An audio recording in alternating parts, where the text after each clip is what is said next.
Y आणि order pair x Y. आता बघा एक्स ची व्हॅल्यू किती भेटली, आपण काय केलंय वाय टाकला होता, वाय किती टाकला पहिले 0 आणि एक्स किती भेटला आपल्याला 4. ओके, तर मग ऑर्डर पेअर काय झाली आपल्याला, पहिलं काय भेटलं 4 0. दुसरं काय आहे वाय ची किती टाकली आपण 1 टाकला वाय आणि एक्स किती भेटला आपल्याला 3 भेटला.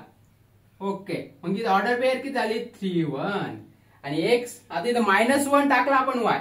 ओके, वाय -1 टाकला तर एक्स किती भेटला 5 भेटला 5. तर ऑर्डर पेअर किती झाला 5 -1. ओके, इथपर्यंत लक्षात आलं. मग बघा आता ह्याच व्हॅल्यू घेऊन ग्राफिकल मेथडनी आता याचं सॉल्युशन काढलं आपण, मग याचं पण तसंच निघणार अशाच व्हॅल्यू.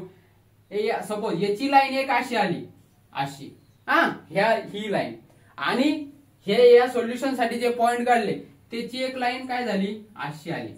ओके, लक्षात ठेवा. तर जो इंटरसेक्शन आहे पॉइंट ऑफ इंटरसेक्शन म्हणजे अशी आली सपोज रफली आहे.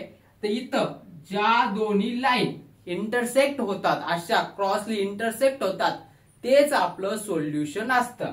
ते काय असतं solution x Y order pair. म्हणजे ह्या दोन लाईनींसाठी एक्स ची व्हॅल्यू ही आहे, वाय ची व्हॅल्यू ही आहे.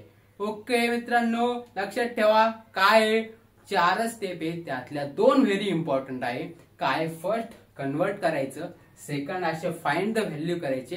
व्हॅल्यू फाइंड करण्यासाठी 0 1 -1 2 हे फॉर्म्युला एक लक्षात ठेवायचं आणि नंतर ग्राफ आणि इंटरसेक्शन जेव्हा कधी आपण एक्सरसाइजचा प्रॉब्लेम सेट 1.2 चा एक ना एक एक्झाम्पल सॉल्व्ह करू तेव्हा तुम्हाला हे आणखी क्लिअर होईल. पण ही एक मेथडॉलॉजी तुम्हाला जर दिसलं ग्राफिकल मेथडनी सॉल्व्ह करायचं तर काय हे लक्षात ठेवायचं.